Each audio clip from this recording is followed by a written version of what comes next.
할렐루야. 오늘 본문의 말씀을 통해서 한번 고백합시다. 사명을 위해 사는 인생. 사명을 위해 사는 인생. 사명을 위해서 사는 인생. 자, 우리가 보통 사명이라는 말과 소명이라는 말을 사용합니다.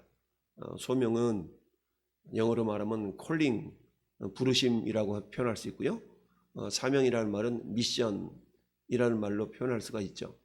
우리 모든 사람들은 소명과 사명을 다 받은 자들이다라고 우리가 말할 수가 있습니다. 하나님 우리를 불러주시지 아니하셨더라면 우리는 늘 말씀드리듯이 지옥 가는 급행열차를 타고 가는 사람들이었다. 그런데 하나님은 지옥 가는 급행열차에서 예수님이 핏값을 주고 우리를 건져내시고 불러주신 자다라고 우리는 믿음을 가지고 있습니다. 따라서 저나 여러분들은 이미 소명받은 자들이다라는 얘기죠. 그래서 창세전에 만세전에 계획하셨다가 때를 따라 그리스도 예수 안에서 우리를 불러주셨다. 그래서 특별히 사도 바울은 로마서 8장 30절에서 부르신 우리를 의롭다 하시고 의롭다 하신 우리를 영화롭게 하셨느니라 라는 말씀을 하고 있는데요. 하나님 우리를 불러주신 다음에 그냥 불러놓고 왜 부르셨는데요? 누구나 그러지 않습니까? 마치 어린 사무엘이 하나님을 아직 알지 못하였던 때에 한나가 그 아들 사무엘을 성전에서 하나님께 드리고 엘리 제사장과 함께 그 어린 사무엘이 자랄 때에 어느 날 하나님이 사무엘을 부르지 않습니까? 사무엘아 사무엘아.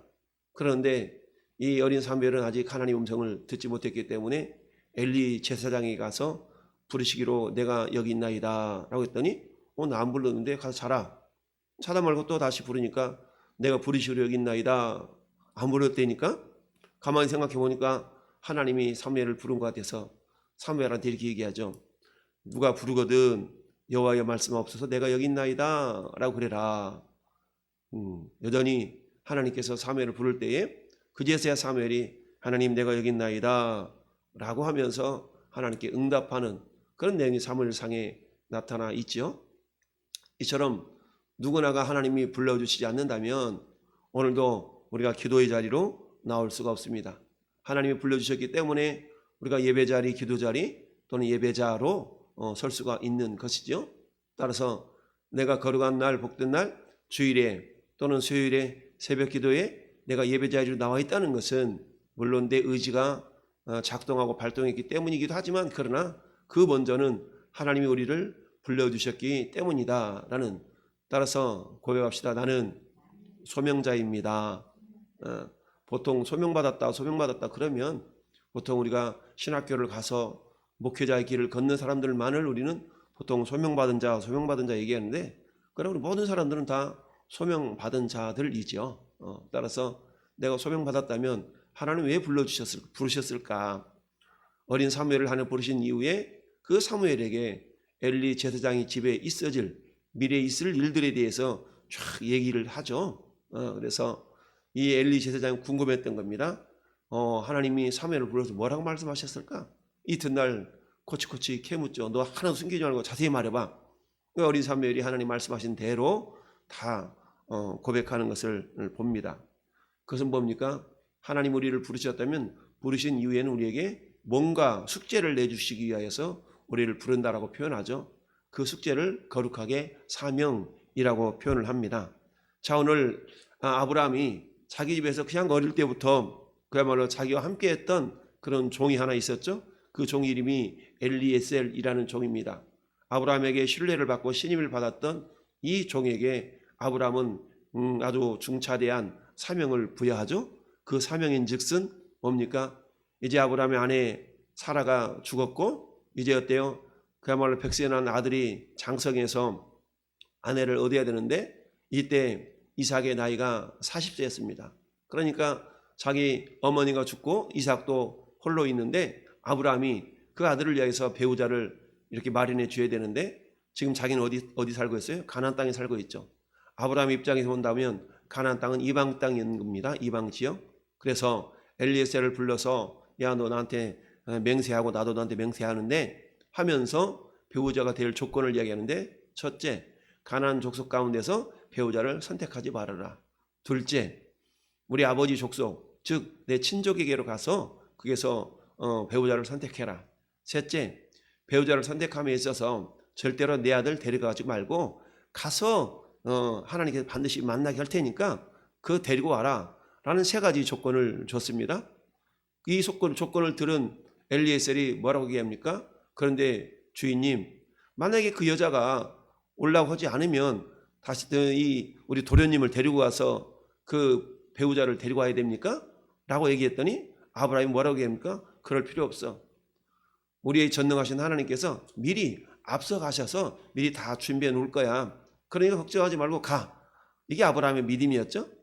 야, 그러니까 엘리에셀은 어때요? 자기 주인의 믿음에 따라서 낙타 10匹를 이끌고 결국 그 거리가 800km나 되는 그 거리를 뚜벅뚜벅 걸어서 낙타 타고 가게 되죠. 그리고 하란 성에 드디어 이르러서 기도하기를 뭐라고 기도합니까? 하나님, 내가 정말 우리 주인의 뜻에 따라서 여기까지 따라왔는데 하나님 제발 우리 주인을 위하여서 선하게 인도해 달라고 그렇게 기도를 하죠. 그렇게 해서 기도를 끝내면서 조건을 거는데 나름대로 하나님, 제가 하란성에 딱 들어갔는데 가자마자 아리따운 처녀가 나와서 나한테 내가 물을 좀 달라 그러면 물을 주는 것뿐만 아니라 당신의 낙타한테도 물을 주겠소라고 하는 여인이 있다면 그 여인이 우리 도련님의 아내가 될 사람인 걸로 내가 알겠습니다 라고 기도를 마치자마자 15절 말씀 같이 읽어봐요. 15절 시작. 말을 마치기도 전에 리브가가 물동이를 어깨에 메고 나오니 그는 아브라함의 동생 나홀의 아내 밀가의 아들 부두엘의 소생이라. 때마침 하나님께서 응답하시는구나 라고 하면서 이것저것 따져 묻고 보니까 처녀였고 그야말로 아브라함의 동생 하란의 손자였던 손녀딸인 것을 확인을 하게 되죠. 야, 그래서 그에게 귀걸이 팔찌를 탁 주고 놨더니 이 리브가가 자기 집에 가서 자기 오빠 라반에게 사실을 얘기하니까 라반이 달려나와서 자기 친족이라고 그러니까 깜짝 놀라서 자기 집으로 영접하여 드립니다. 그리고 그 다음 상황이 오늘 본문의 33절인데 33절 같이 읽어봅시다. 그 앞에 음식을 베푸니 그 사람이 이르되 내가 내 일을 진술하기 전에는 먹지 아니하겠나이다. 라반이 이르되 말하소서. 자, 우리는 오늘 33절을 중심으로 해서 사명을 위해 사는 인생이라는 제목의 말씀을 우리가 묵상하기를 원하는데요. 그렇죠. 그 먼 길을 달려왔으니까 얼마나 배가 고팠겠어요? 물론 오는 길에 먹기도 했겠지만 그래서 맛있는 음식을 딱 차려놓으면은 아우 그래요 감사합니다. 내가 음식 먹고 맛있는 거 먹고 당신한테 할 얘기가 있어요 라고 말해야 될 터인데 그러지 아니하고 어때요? 먹기 전에 내가 음식을 먹기 전에 지금 뭐예요? 내가 당신에게 할 얘기가 있어 라고 얘기하죠. 이걸 한마디로 말하면 아브라함이 자기 종 엘리에셀에게 맡겨준 사명에 대한 것이죠. 그러니까 엘리에셀 입장에서 본다 그러면 나는 사명을 내가 감당하기 전에는 먹지 않겠소 라는 말로 지금 자기 자신의 사명을 이야기를 하고 있는 것입니다. 그러면서 하나님께서 어떻게 자기를 이렇게 이끌어왔고 자기 주인 아브라함에게 복을 주셨는가를 지금 이야기를 하고 있습니다. 그러면서 자기 주인 아브라함이 40절 말씀에 보니까 내게 이르되 내가 섬기는 여호와께서 그의 사자를 너와 함께 보내어 네게 평탄한 길을 주시리니 너는 내 족속 중 내 아버지 집에서 내 아들을 위하여 아내를 택할 것이니라 라고 말씀하였나이다 라고 그러면서 만약에 내 아들이 가지 않고서도 네가 그 사명을 감당하지 않고 그냥 온다면 너는 나하고는 아무런 상관이 없는 그런 일이 될 거야 라는 말은 어떤 의미입니까? 반드시 하나님이 그렇게 하실 것이다 라는 얘기죠. 자, 이런 얘기를 쫙 지금 라반한테 얘기를 해주니까 라반도 깜짝 놀랐겠죠. 자, 오늘 말씀에 이 엘리에셀이 33절에 음식을 쫙 그야말로 상다리가 부서지게 어찌 보면 그렇게 차려놨지 않겠어요? 그런데 그 음식을 먹지 아니하고 내가 당시에 이런 일을 하나님께서 우리 주인에게 어떻게 복을 주셨고 어떻게 지금 하나님이 나를 통해 역사하셨는가를 쫙 지금 이야기를 하고 있는 그런 장면입니다. 이 엘리에셀 입장에서 본다 그러면 자기는 먹는 것보다 더 중요한 것이 뭐예요? 지금 내 주인의 심부름하는, 즉 내 주인이 맡겨준 사명을 감당하는 일이 더 중요했다라는 이야기죠. 여러분, 이런 일들이 비단 엘리에셀에게만 있는 것이 아니라 우리가 잘 아는 사무엘이 다윗에게 기름을 부어서 왕을 삼기 위해서 이새의 집을 찾았을 때도 동일하게 나타납니다. 여러분, 사무엘상 16장에 보니까 그야말로 이제 사울왕을 이어서 하나님께서 다윗을 왕으로 삼게 하여서 다윗의 아버지 이새의 집에 사무엘 선지자를 보내지 않습니까? 그리고 이 가운데 내가 사울을 이어서 왕을 삼을 자가 있다라고 하니까 이새가 이제 자기 아들들을 딱 보내죠. 아들들 초청해서 보니까 장자 엘리압으로부터 쫙 첫째, 둘째, 셋째 다 가는데 야, 이 사람인가 보다 라고 너무나 출중하고 훤칠하게 생긴 엘리압 이런 사람들 쭉 보니까 쌈마 이런 사람을 보니까 사무엘이 이렇게 보는데 하나님 뭐라고 말씀하세요? 아니야 라고 하시면서 사람은 외모를 보거니와 나 여호와는 중심을 본다 라고 하면서 첫째로부터 일곱째까지 다 지나가는데 여기도 없다고 그래요. 그러니까 이 사무엘 입장에서는 아니 7명이나 다 그럴듯한데 아니다고 그러시니 그럼 누구지? 라고 하고 있는 그때에 이렇게 물어보죠. 네 아들이 이외에 또 없느냐? 라고 했을 때에 이새가 뭐라고 합니까?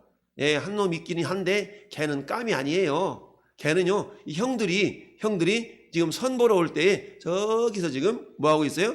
양 돌보고 있어요. 그때에 이제 7명 다 선 봤으니까 이놈 가운데 뭐가 있을 것 같은 게 이제 이 잡수시지요. 라고 이새가 음식을 펼쳐 놓았는데 그때에 사무엘이 이새에게 하는 말이 이렇게 얘기합니다.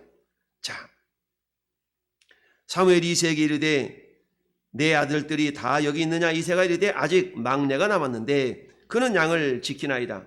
사무엘이 그 이새에게 이르되 사람을 보내어 그를 데려오라. 그가 여기 오기까지는 우리가 식사 자리에 앉지 아니하겠노라. 엘리에셀과 동일한 이야기를 하죠. 이처럼 사무엘도 하나님 주신 사명을 감당하기 위해서 뭐하고 있는 겁니까? 지금 먹는 것보다 더 중요한 것은 사명을 감당하는 일입니다 라고 지금 말하고 있는 것입니다. 여러분, 엘리에셀이 이런 얘기를 했던 것처럼 사무엘이 이런 얘기를 했던 것처럼 우리가 잘 아는 사도 바울도 어떻습니까? 이제 3차 전도 여행을 마치고 예루살렘으로 가야 되는데 마음이 조급한 거예요. 왜요?